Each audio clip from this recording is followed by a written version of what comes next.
Hi అండి. Welcome to food and living.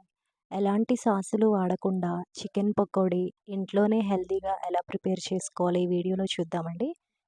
ముందుగా ఒక బౌల్‌లో ఒక 300 గ్రాముల చికెన్‌ని శుభ్రంగా వాష్ చేసుకొని, ఇప్పుడు అందులోనే రుచికి తగినంత ఉప్పు, కారం, అలాగే గరం మసాలా పొడి, అలాగే ధనియాల పొడి, ఒక స్పూన్ అల్లం వెల్లుల్లి పేస్ట్, అలాగే ఒక సగం చెక్క, నిమ్మరసం వేసుకొని పిండుకోవాలి. కలర్ కోసం కొంచెం ఒక హాఫ్ స్పూన్ పసుపు కూడా వేసుకోవాలి. ఇప్పుడు అంతా కలిపి ఒకసారి బాగా మిక్స్ చేసుకోవాలి. ఇలా మిక్స్ చేసుకున్న చికెన్‌ని ఒక 2 అవర్స్ పాటు డీప్ ఫ్రిడ్జ్‌లో పెట్టుకోవాలి. 2 అవర్స్ తర్వాత మ్యారినేట్ చేసిన చికెన్‌కి ఒక స్పూన్ రైస్ ఫ్లోరు, ఒక స్పూన్ కార్న్ ఫ్లోర్, అలాగే ఒక స్పూన్ శనగపిండి కూడా వేసుకొని మరొకసారి అంతా మిక్స్ చేసుకోవాలి. పిండి కన్సిస్టెన్సీ అనేది కొంచెం థిక్‌గా ఉంటే గనక కొంచెం వాటర్ పోసుకొని కలుపుకోవచ్చు. ఇలా కలుపుకున్న తర్వాత ఇప్పుడు కట్ చేసి పెట్టుకున్న కొత్తిమీర, అలాగే ఒక రెమ్మ కరివేపాకు, సన్నగా కట్ చేసుకున్న 2, 3 పచ్చిమిర్చి వేసుకొని మరొకసారి అంతా మిక్స్ చేసుకోవాలి.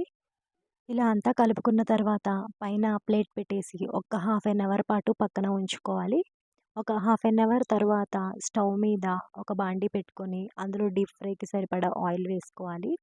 ఆయిల్ హీట్ అయిన తర్వాత మనం ప్రిపేర్ చేసుకున్న చికెన్ పీసెస్ అందులో ఒక్కొక్కటిగా వేసుకోవాలి. ఇప్పుడు ఆ చికెన్ పీసెస్ 2 వైపులా ఎర్రగా కాలేంత వరకు వేయించుకోవాలి.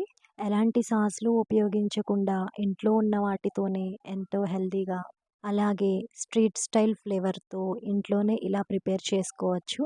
ఇలా వేగిన తర్వాత ఆయిల్‌లో నుంచి తీసేసుకొని టిష్యూ పేపర్ మీద వేసుకుంటే ఎక్స్ట్రా ఆయిల్ అనేది ఆ టిష్యూ పేపర్ పీల్చేస్తుంది.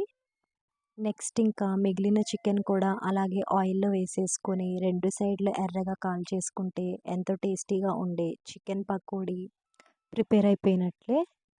ఇలాగే మిగతా చికెన్ కూడా అలాగే వేసేసుకొని ఫ్రై చేసేసుకోవటమే. ఈ రెసిపీ మీకు నచ్చినట్లయితే తప్పకుండా లైక్ చేయండి. అలాగే మీ ఫ్రెండ్స్ అండ్ రిలేటివ్స్‌కి కూడా షేర్ చేయండి. మరిన్ని లేటెస్ట్ వీడియోస్ కోసం ఛానల్‌ని సబ్స్క్రైబ్ చేసుకోండి. Thanks for watching.